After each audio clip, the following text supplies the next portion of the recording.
Satu, yang lewat usaha itu ikhtiar. Ya, buka Quran surah 39, Quran surah 53 ayat 39.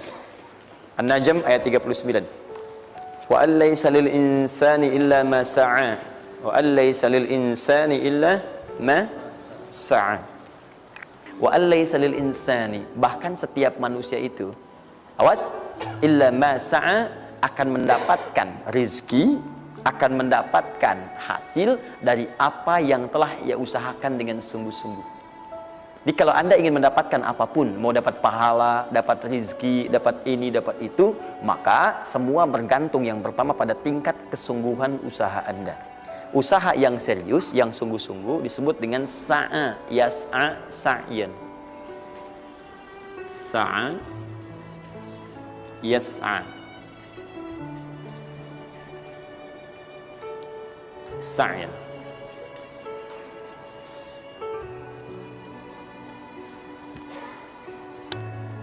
Ini sa'a, yas'a, sa'yan tidak disebutkan dalam bahasa Arab kecuali menunjuk satu usaha yang sangat serius, sungguh-sungguh.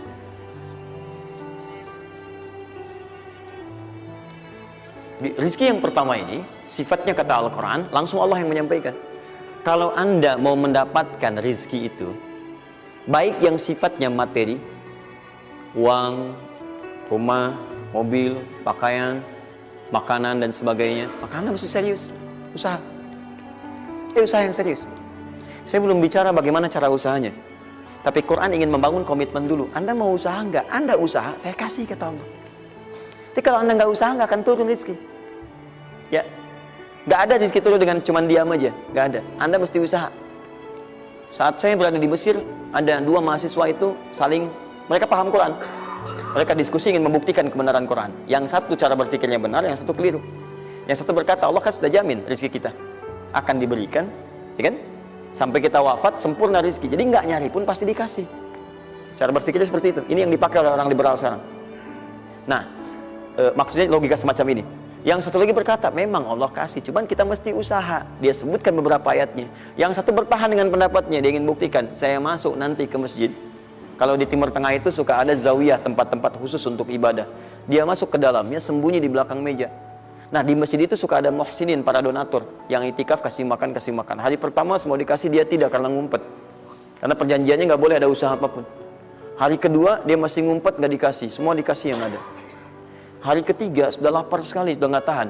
Begitu udah dikasihkan, yang muhsinnya tanya, hal min akhar, ada lagi yang lain nggak? DKM-nya jawab karena nggak tahu, kan ngumpet. Nggak ada yang lain. Baik, kalau gitu saya kasih ke tempat lain. Karena beranjak mendengar suara itu, dia langsung kasih kode dengan bertahan. Kaget kan DKM. Begitu dibuka, ada orang ngumpet di belakang meja, sudah kelaparan. Akhirnya dia ada orang satu lagi di sini, langsung dikasih bagiannya sampai dengan 3 bungkus. Begitu dikasihkan itu, teman yang kedua tadi yang mengatakan mesti ada usaha, langsung mengejar pada teman yang bersembunyi. Dan dia katakan, kan saya bilang dari awal, rezeki itu mesti dicari, walaupun dengan sama. Saya juga sama, Ustadz pemateri misalnya kan, begitu kehausan ya, kan? Nah, misal, panitia datang, macam-macam lah. Bisa tuh. Enggak, itu contoh. Saya nggak biasa ceramah sambil minum. Ya.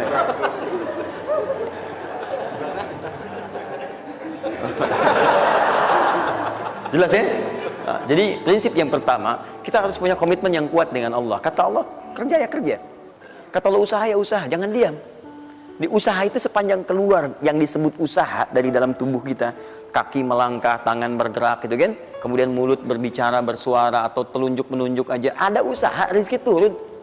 Apa butuh pembuktian lagi? Tuh lihat di beberapa belokan-belokan tuh, cuman orang begini aja, prit, 1000, makasih Pak. 2000, makasih bos, ya kan? 5000, paman. Om. Wah, jelas ya? Paham ya? Nah, ini yang pertama, usaha yang serius. Nah, ini langsung dicontohkan oleh Allah. Bahkan kalau Anda serius, nah perhatikan, ini jejaknya langsung ditemukan dan diabadikan dalam Al-Quran. Ada beberapa tahapan yang mesti kita tahu. 1, 2, 3. Perhatikan cara keseriusan yang digambarkan dalam Al-Quran. Teman-teman, kalau saya sebutkan sa'ah dalam Al-Quran, mungkin agak banyak kita mencarinya, butuh energi. Tapi kalau saya ilustrasikan begini, antum insya Allah akan lebih cepat menemukan.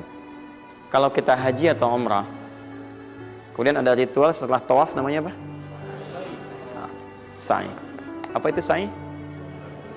Tuh kan, lari-lari kecil. Kalau lari-lari besar, maraton. Kan sudah saya tuliskan di atas. Sa'i itu kan dari sini tulisannya. Ya. Dari mana sa'i itu? Safa ke Marwah. Ya, buka Quran surah kedua ayat 158. Paling kiri di pertengahan. Innas safa wal marwata min sya'airillah. Faman hajjal bait aw i'tamara fala junaha alaihi ay yatawafa bihima. Man tatawwa khairan innallaha syakirun alim. Lihat sini. Ibadah ini kenapa dinamakan dengan sa'i? Dan sementara orang sekarang agak kurang tepat menerjemahkan dengan lari-lari kecil. Dalam bahasa Arab lari kecil bukan sa'i. Dalam bahasa Arab lari-lari kecil itu bukan sa'i. Ingat baik-baik kalimat ini. Kenapa dinamakan dengan sa'i? Karena di tempat ini pernah ada satu sosok yang sangat bersungguh-sungguh untuk berusaha. Sangat serius. Untuk mendapatkan rizki dari Allah Subhanahu wa ta'ala. Sosok ini datang, diantarkan oleh suaminya. Kemudian ketika diantarkan, ternyata ini yang paling menarik. Ini yang saya berikan 3 panah ini. Diabadikan kisah ini di Quran surah ke-14 ayat ke-37. Pertama diantarkan. Ya, begitu tiba suami istrinya dengan anak yang baru lahir, tiba-tiba langsung bermohon kepada Allah. Perhatikan, bukankah Allah pemilik rezeki? Masih ingat tadi teori di awal? Pusat rezeki ada di mana? Baik. Nah, ini teman-teman sekalian, kaidah yang pertama. Kalau antum ingin berikhtiar, berusaha, maka hal yang pertama dilakukan adalah mendekat dulu kepada pemiliknya. Mohon minta kemudahan, minta petunjuk, minta kenyamanan, minta keberkahan. Itulah sebabnya sebelum kita berangkat, kita sholat dulu. Sholat subuh, sholat fajar, menghadap, usahakan. Makanya Nabi setelah selesai sholat, itu selalu meminta kepada Allah diberikan petunjuk mendapatkan rezeki. Ya, yang di Ibnu Majah nomor hadis 925 itu, Allahumma inni as'aluka ilman nafi'a wa rizqan thayyiba wa amalan mutaqabbala. Minta. Kalau dalam bahasa kita, ya Allah berikan saya hal yang bermanfaat, ilmu bermanfaat dan rezeki terbaik di hari ini. Minta. Minta. Nah, begitu sampai beliau bermohon pada Allah, Rabbana inni askantu min dzurriyyati biwadin ghairi dzi zar'in inda baitikal muhram. Perhatikan ya. Ya Allah, saya bermohon kepadamu, engkau yang merawat kami, memerhatikan kami, memberikan rezeki kepada kami. Sifat rububiyah yang disebutkan namanya Rabb. Begitu meminta kepada Allah, ya Allah sekarang saya diperintahkan olehmu sebagai tawadu. Nabi Ibrahim mengatakan, saya menempatkan sebagian keturunan saya, istri saya, anak saya di satu tempat yang sangat gersang. Enak bayang nggak? Tempatnya gersang, gunung-gunungnya itu, batu-batunya itu rapat luar biasa, kerasnya luar biasa, dan nggak ditemukan sumber air di situ. Artinya, ini kondisi yang paling dalam lah, ya. Kondisi yang paling sulit didapatkan. Jadi selevel tumbuhan pun nggak ada. Jadi saya mau katakan begini, lihat ya. Anda pergi ke satu tempat, Anda berusaha tuh masih ada. Google-nya ada, bangunannya ada, kendaraan ada, modal ada, tinggal kelihatan semuanya jadi aktiva semua tuh. Tinggal kita olah aja. Ada orang yang pernah mendatangi tempat yang semuanya nggak ada bahan-bahannya. Bayang ya? Kosong. Tuh, saya pernah satu kali waktu ada krisis itu, beberapa ke belakang, itu semua showroom macam-macam itu pada jatuh. Dan saya diundang ke Hyundai untuk ngasih motivasi, ngasih training.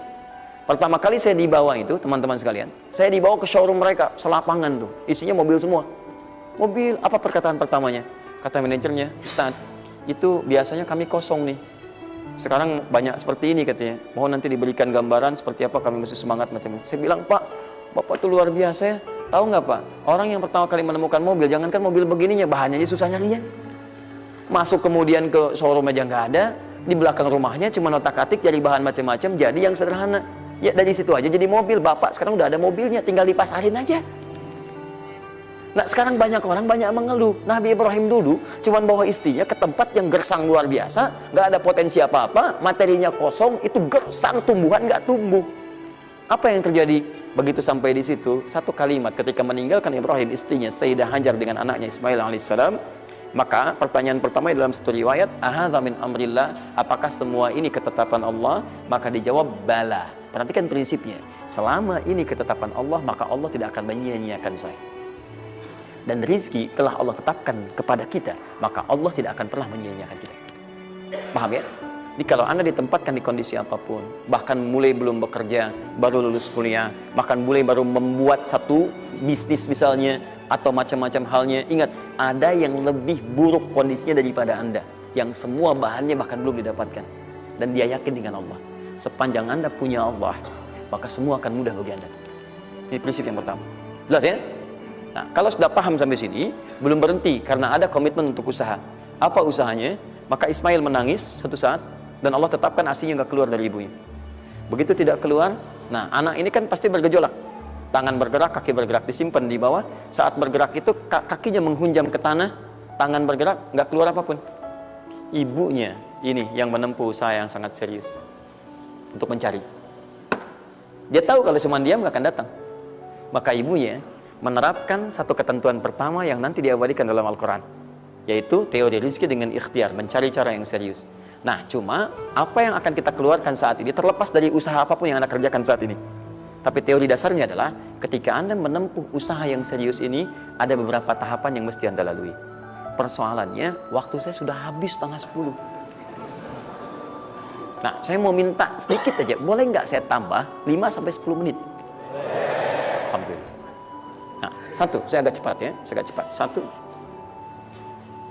Nah, tak. Yang pertama beliau lakukan, beliau kemudian mencari itu dengan semangat, naik ke satu bukit. Naik. Bukit apa namanya? Kapan bukit itu dinamai dengan Sofa? Ini persoalannya. Belakangan kan? Belakangan, setelah itu bukit Sofa. Dari mana munculnya Sofa? Sofa itu kan kalau kita gali dari akar katanya, ya berasal dari kata tasfiyah. Ya, Sofa, yasfi, sofyan, wa tasfiyatan, wa sofian. Wasufyanan, kalau pakai sin Sufyan, kalau pakai sod Sufyanan. Sofiyun. Tasfiyah artinya menyaring sesuatu yang kotor sehingga yang bersih aja yang kelihatan. Kalau Anda menyaring sesuatu, saring, bersihnya itu ada, kotornya hilang, dibuang. Itu namanya tasfiyah. Pakai ta, sod, fa, ya, ta. Ini hasilnya disebut dengan sofa. Orangnya disebut dengan Sofi atau Sufi, perempuannya disebut dengan Sofia. Jadi kalau ada yang namanya misalnya Sufi atau Sofia, ini orang yang mampu menyaring segala yang kotor dalam dirinya sehingga yang keluarnya yang baik-baik aja.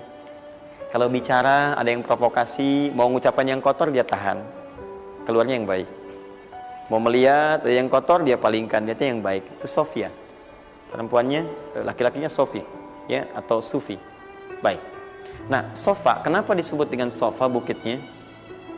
Karena pada saat itu, walaupun tidak ada modal, situasinya sulit, beliau bisa menyaring keadaan dirinya, sehingga menghilangkan yang kotor-kotor dalam benaknya, dan yang ada cuma prasangka baik kepada Allah Subhanahu wa Ta'ala. Maksudnya Pak, kalau Anda ingin memulai usaha, sehebat apapun, walaupun gak ada modal, gak ada apapun, hal pertama modal terbaik yang Anda mesti lakukan adalah berprasangka baiklah kepada Allah Subhanahu wa Ta'ala. Sofa. Positive thinking kepada Allah. Allah sudah janjikan kepada saya, maka saya akan memenuhi apa yang Allah perintahkan, dan akhirnya Allah memberikan apa yang dijanjikan. Jelas ya?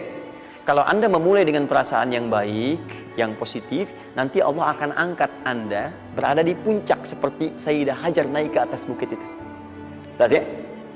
Dan perasaan Anda pun akan enak. Tapi kalau belum apa-apa Anda sudah negative thinking kepada Allah, maka mohon maaf, jangankan rizkinya, maka usaha Anda pun tidak akan maksimal, effortnya akan sangat kurang.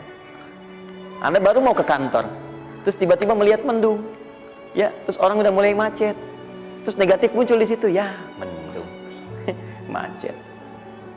Terus apakah dengan mengatakan ya mendung dan macet, kemudian macet itu akan terurai?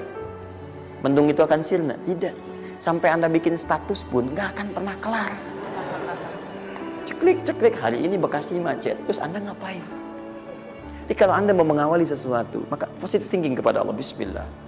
Allah yang bikin mendung, Allah yang bikin terang, nggak ada bedanya. Bismillah, saya diperintahkan, saya jalan. Tak bisa, kemudian saya coba cari alternatif. Macam Anda usaha. Paham ya? Nah, kemudian Bukankah seseorang berusaha itu ingin mendapatkan sesuatu? Puncak hal yang diinginkan, yang diharapkan itu bentuknya rizki. Tapi sifat ingin mendapatkan sesuatu, puncaknya disebut dengan marwah namanya. Sesuatu yang sangat diharap, diinginkan, marwah. Perhatikan baik-baik. Ya. Saya mau tanya begini, dari sofa ke marwah, berusaha dengan serius Sayyidah Hajar. Lihat sini, sofa itu kan di atas kan? Terus turun kan? Turun, tahan sini. Begitu ke sini, melihat ada peluang di sini. Terlihat seperti ada oase. Maka dipercepat jalannya. Makanya di sini sekarang ada tanda lampu hijau. Ya, begitu nyampe sini untuk laki-laki lari-lari kecil. Perempuan jalan cepat. Ini karena ibadah yang disebut dengan sa'i sering diartikan dengan lari-lari kecil. Ini berlari ini teman-teman, jalan cepat ibu. Ini sesungguhnya awalnya ini melihat di sini seperti peluang ada oase di sini marwah. Banyak air. Maka dipercepat jalannya. Sampai di batas ini ragu lagi. Betul nggak ya? Apa cuma fata morgana? Tapi yang paling dahsyat adalah dia memastikan dengan ikhtiarnya. Saya mesti pastikan dulu, jangan menduga-duga. Dikejar sampai ke atas. Begitu kepastiannya tidak ada sama sekali. Ternyata fata morgana saja. Dari sini balik lagi, mungkin di sini ada. Ya, balik lagi ke tempat tadi, balik dilihat sini kayak ada betul di sini. Balik nyampe sini fata morgana. Bola balik, bola balik, bola balik sampai dengan 7 kali. Ya, dari sini ke sini 1. Sini ke sini 2. Ini 3, 4, 5, 6, 7. Ingat, sofa selalu genap, marwah selalu ganjil. Kalau Anda umrah, kemudian tiba-tiba Anda merasa berakhir selesai, tapi posisi Anda di sofa, kemungkinan cuma 2. Kalau bukan Anda kurang, baru 6 kali, atau Anda terlampau soleh 8 kali. Pasti di sini. Nah, apa hikmahnya? Proses ini disebut dengan sa'i. Perhatikan baik-baik. Tahan, fokus. Ketika Anda berusaha teman-teman, maka mulailah dengan berpositif thinking kepada Allah.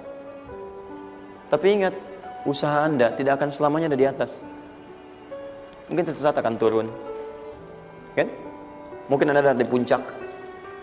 Mungkin suatu saat Anda turun. Mungkin kadang ada di puncak, kadang stabil aja. Tapi kalau Anda melihat peluang, cepat kejar selama peluang itu baik. Itulah yang dimaksud dengan kompetisi yang sehat. Ada dapatkan kejar, ada tender, ikut tender dengan cara yang baik, cara yang normal, ikut. Kalaupun bukan rezeki Anda, nggak ada masalah. Dan jangan pernah macam-macam lah. Saya dah ajar kan nggak pernah nyogok sama malaikat. Malaikat cepat sini dah gitu. Saya kan di sini Nabi gitu kan. Kau minta apa saya kasih, kan nggak pernah. Ya biasa aja bolak-balik. Ya walaupun mungkin ketika Anda kejar itu bukan bagian Anda, mungkin cuma fata morgana, nggak ada masalah. Saya kasih rahasia besarnya. Sepanjang Anda betul-betul ikhtiar dilakukan karena Allah, maka perhatikan baik-baik. Kadang-kadang Allah seakan menunda apa yang menjadi hak Anda, bukan ingin menunda dan membiarkan Anda tidak mendapatkan sesuatu, tapi ingin memberikan semua nikmat secara sempurna. Karena di atas itu ada nikmat pahala, ada nikmat doa, ada nikmat istighfar, ada nikmat usaha, dan nikmat hasil yang tiada terputus. Tidak terputus. Lihat sini. Kalau antum sehari berusaha, nggak dapat apa-apa. Memang, mohon maaf, hasilnya belum dapat diraih, belum dilihat tuh. Tapi bukankah pada saat itu doa antum akan bertambah? Bukankah malamnya salatnya nambah? Tahajud? Bukankah di situ kadang-kadang kita istighfar, ya Allah? Teman-teman, bukankah istighfar menggugurkan dosa? Bukankah berdoa menambah harapan, mengakumulasikan sesuatu? Bukankah tahajud menambah pahala lagi? Kadang-kadang yang diinginkan oleh Allah pertama kali bukan dunia dulu. Ketika Allah mencintai seorang hamba, dia akan berikan pahala akhirat dulu. Karena dunia itu sifatnya sementara. Hei fulan, kamu kemana aja? Kemarin kamu jauh dari saya, baru sekarang kamu pikir dekat dengan saya. Saya nggak pengen kasih dunia dulu, dunia itu kecil. Kalaupun di seekor sayap samuk sebelahnya, sebelah sayap nyamuk ada dunia itu ada nilainya, saya kasih buat kamu deh, nggak ada nilainya. Ya, karena itu saya ingin kamu akhirat sempurna dulu. Saya ampuni dulu dosa-dosa kamu yang kemarin. Begitu sudah diampuni, hari kedua istighfar lagi diampuni, saya kasih pahala yang banyak. Begitu pahala udah dapat, dosa udah diampuni, baru dunia diakumulasikan. Karena hukum dunia itu, kalau antum usaha akan terus diberikan. Jadi nggak ada yang nggak dikasih. Jadi kalau antum sehari bekerja ini, kelihatannya nggak dapat apa-apa. Bukan nggak dapat apa-apa, disimpan untuk diakumulasikan. Nanti dosa antum tuh udah hilang, amalan udah banyak, antum dapat banyak. Kadang-kadang nggak sadar kalau saat dapat banyak itu sebetulnya itu hasil usaha antum sebelumnya. Teorinya begitu. Ya, jadi nggak ada yang nggak dapat apa-apa, semua akan dinilai. Sepanjang antum bergerak dikasih, dan antum buktinya hidup juga. Sampai ke hari itu kan masih hidup, bisa makan juga di hari itu, bisa beraktivitas juga, sehat juga dan sebagainya. Belum dapat apa. Makanya kata Nabi, yang hari itu ada makanan, dia orang kaya sebetulnya. Kalau besok masih ada lagi, kaya banget. Antum sampai sebulan masih ada cadangan. Kenapa kita mesti berkeluh kesah? Dan belum tentu hidup juga sampai besok. Yang tuh mau ngumpulin apa? Nah, maka prinsip yang terbaik adalah ketika antum berikhtiar, ikhtiar usaha yang maksimal. Tapi jangan khawatir kalau antum kerja sehari nggak dapat, 2 hari belum ada usaha. Jangan khawatir teman-teman sekalian. Rumus yang mengatakan semua ketika badan bergerak maka rezeki dituliskan untuk keluar. Tapi kadang-kadang ada yang Allah inginkan lebih besar dari apa yang Anda harapkan. Apa yang Allah harapkan ikutkan ke situ, maka Anda akan mendapatkan akumulasi bagiannya. Itu yang dilakukan oleh Sayyidah Hajar. Begitu beliau kemudian naik ke Marwah, nggak dapat, naik ke Safa nggak dapat. Apa pernah tertuliskan dalam riwayat sedikit aja Sayyidah Hajar mengeluh? Tunjukkan kepada saya kitab mana yang pernah menunjukkan riwayat ketika bolak-balik itu kemudian Sayyidah Hajar berkata, ya Allah, saya kan istri Nabi, saya kesini memenuhi perintahmu ya Allah, ini udah capek kenapa belum turun juga? Pernah nggak? Kedua, ketiga, keempat, kelima sampai ke yang ketujuh, begitu sampai di Marwah baru kemudian diakumulasikanlah itu. Apa yang terjadi? Ibunya yang usaha bolak-balik. Airnya keluar dari mana? Anaknya, kakinya kemudian menghentak lagi. Tiba-tiba keluar air dari situ. Pertanyaan saya, ibu yang lebih tahu di belakang. Kan kalau anak itu sedang haus, pasti tangan kakinya bergerak kan? Kenapa saat pertama disimpan bergerak, airnya keluar? Sudah 7 kali bolak-balik, baru air keluar. Silakan lihat riwayatnya. Pada hentakan itu, ketika 7 kali ibunya bolak-balik, malaikat mengepakkan sayapnya. Itu yang menghantam air dan keluar air. Malaikat yang ditugaskan Allah memberikan rezeki namanya Mikail. Itu ada di Quran surah kedua ayat ke-98. Ya, man kana aduwwan lillahi wa malaikati wa rusuli wa jibril wa mikail. Mikail. Di antara tugas Mikail oleh Allah ditugaskan untuk memberikan rezeki. Yang paling menarik, perhatikan baik-baik. Begitu airnya keluar, ibunya sedang di Marwah, sedang berdoa nih. Makanya kalau sa'i di sofa ngadap ke kiblat berdoa dulu, ke Marwah ngadap ke kiblat berdoa dulu. Begitu sedang berdoa nyampe ke Marwah yang ke-7, anaknya lebih kencang menangisnya. Ibunya mendengar suara nggak biasa, dikejar ke sini. Begitu kejar ada air. Apa kata ibunya? Lihat kalimatnya. Zam, zam, zam, zam. Ibunya tidak mengatakan ijma, tapi zam, zam, zam, zam. Zam itu artinya kumpul jangan berhenti, kumpul jangan berhenti, kumpul jangan berhenti. Sampai sekarang air itu tidak pernah berhenti. Perhatikan bagaimana akumulasi pekerjaan seorang ibu yang sangat serius menghasilkan rezeki bukan hanya untuk dirinya, untuk anaknya, cucunya, cicitnya, dan berganti generasi sampai kita sekarang. Kita aja ke zaman Nabi Muhammad, itu teman-teman sudah lewat 15 abad. Nabi Muhammad ke Nabi Ismail 29 generasi.